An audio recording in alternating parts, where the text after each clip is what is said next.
ಸ್ನೇಹಿತರೆ ನಮಸ್ಕಾರ. ತಮ್ಮೆಲ್ಲರಿಗೂ ನಮ್ಮ ಯೂಟ್ಯೂಬ್ ಚಾನಲ್ಗೆ ಸ್ವಾಗತ. ಸ್ನೇಹಿತರೆ, ಡಿಗ್ರಿ ಮುಗಿಸಿಕೊಂಡು ಕೆಲಸ ಸಿಗದೆ ನಿರುದ್ಯೋಗಿಗಳಿಗೆ ರಾಜ್ಯದಲ್ಲಿ CM ಸಿದ್ದರಾಮಯ್ಯನವರು ಹೇಗೆ ಯುವ ನಿಧಿಯನ್ನು ಜಾರಿಗೆ ತಂದಿದ್ದಾರೋ ಹಾಗೆ ಕೇಂದ್ರದಲ್ಲಿ PM ನರೇಂದ್ರ ಮೋದಿ ಅವರು ಈ ಒಂದು ಯೋಜನೆಯನ್ನು ಜಾರಿಗೆ ತಂದಿದ್ದಾರೆ. ಈ ಯೋಜನೆಯ ಅಡಿಯಲ್ಲಿ ನಿರುದ್ಯೋಗ ಯುವಕರು 10 ಲಕ್ಷದವರೆಗೂ ಸರ್ಕಾರದಿಂದ ಸಾಲವನ್ನು ಪಡೆಯಬಹುದಾಗಿದೆ. ತಾವು ಪಡೆದ ಸಾಲದಲ್ಲಿ 20% ಸಾಲವನ್ನು ಸರ್ಕಾರವೇ ತುಂಬುತ್ತದೆ. ಅತಿ ಕಡಿಮೆ ಬಡ್ಡಿ ದರದಲ್ಲಿ ಸಾಲವನ್ನು ನೀಡುತ್ತದೆ. ಹಾಗಾದರೆ ನಿರುದ್ಯೋಗಿಗಳಿಗೆ ಜಾರಿಗೆ ತಂದಂಥ ಆ ಯೋಜನೆ ಯಾವುದು? ಅರ್ಜಿ ಸಲ್ಲಿಸಲು ಕೊನೆಯ ದಿನಾಂಕ ಏನು? ಅರ್ಹತೆ ಏನು? ಹಾಗೆ ಎಲ್ಲಿ ಅರ್ಜಿ ಸಲ್ಲಿಸಬೇಕು? ಅರ್ಜಿ ಸಲ್ಲಿಸಲು ಬೇಕಾದ ದಾಖಲೆಗಳೇನು? ಎಂಬ ಎಲ್ಲ ಸಂಪೂರ್ಣ ಮಾಹಿತಿಯನ್ನು ಈ ವಿಡಿಯೋದಲ್ಲಿ ತಿಳಿದುಕೊಳ್ಳೋಣ. ಅದಕ್ಕೂ ಮುನ್ನ ನೀವು ನಮ್ಮ ಚಾನಲ್ಗೆ ಸಬ್ಸ್ಕ್ರೈಬ್ ಮಾಡ್ಕೊಂಡಿಲ್ಲ ಅಂದರೆ ಸಬ್ಸ್ಕ್ರೈಬ್ ಮಾಡ್ಕೊಳ್ಳಿ. ಹಾಗೆ ಈ ವಿಡಿಯೋಗೆ ಒಂದು ಲೈಕ್ ಮಾಡಿ.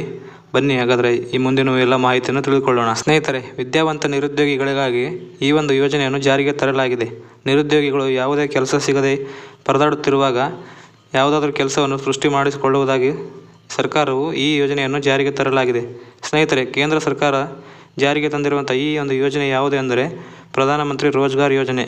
ಈ ಯೋಜನೆ ಅಡಿಯಲ್ಲಿ ಎಲ್ಲ ಅರ್ಹ ವಿದ್ಯಾರ್ಥಿಗಳು ನಿರುದ್ಯೋಗಿಗಳು ಲಾಭವನ್ನು ಪಡೆದುಕೊಳ್ಳಬಹುದಾಗಿದೆ. ವಿದ್ಯಾವಂತ ನಿರುದ್ಯೋಗಿಗಳು ತಮಗೆ ಕೆಲಸ ಸಿಗದೆ ಇದ್ದಾಗ ಸಣ್ಣ ಪುಟ್ಟ ಬಿಸ್ನೆಸ್ ಪ್ರಾರಂಭಿಸಲು ಈ ಯೋಜನೆಯ ಸಹಾಯಧನವನ್ನು ನೀಡಲಾಗುತ್ತದೆ. ಈ ಯೋಜನೆ ಅಡಿಯಲ್ಲಿ ಒಟ್ಟು 10 ಲಕ್ಷದವರೆಗೆ ಸಾಲವನ್ನು ನೀಡಲಾಗುತ್ತದೆ.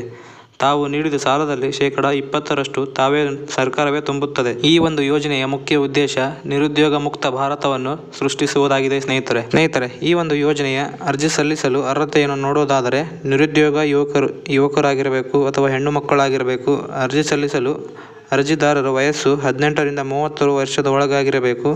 ಅರ್ಜಿದಾರರು ಕನಿಷ್ಠ 9ನೇ ತರಗತಿಯನ್ನು ಪಾಸ್ ಆಗಿರಬೇಕು ಹಾಗೂ 3 ವರ್ಷಗಳ ಕಾಲ ಒಂದೇ ಕಡೆ ವಾಸವಾಗಿರಬೇಕು ಹಾಗೂ ಅವರ ಕುಟುಂಬ ವಾರ್ಷಿಕ ಆದಾಯ 2 ಲಕ್ಷ ಮೀರಿರಬಾರದು. ಸ್ನೇಹಿತರೆ, ಈ ಒಂದು ಯೋಜನೆಗೆ ಅರ್ಜಿ ಸಲ್ಲಿಸಲು ಬೇಕಾದ ದಾಖಲಾತಿಗಳನ್ನು ನೋಡೋದಾದರೆ ಮೊಬೈಲ್ ಸಂಖ್ಯೆ, passport size photo, Aadhaar card, caste income ಹಾಗೂ ನಿವಾಸ ಪ್ರಮಾಣ ಪತ್ರ ಇದೆಲ್ಲ ದಾಖಲೆಗಳೊಂದಿಗೆ ನೀವು ನಿಮ್ಮ ಹತ್ತಿರದ CSC ಸೆಂಟರ್ ಅಥವಾ ಸಾಮಾನ್ಯ ಸೇವಾ ಕೇಂದ್ರಕ್ಕೆ ಹೋಗಿ ನೀವು ಅರ್ಜಿಯನ್ನು ಸಲ್ಲಿಸಬಹುದು.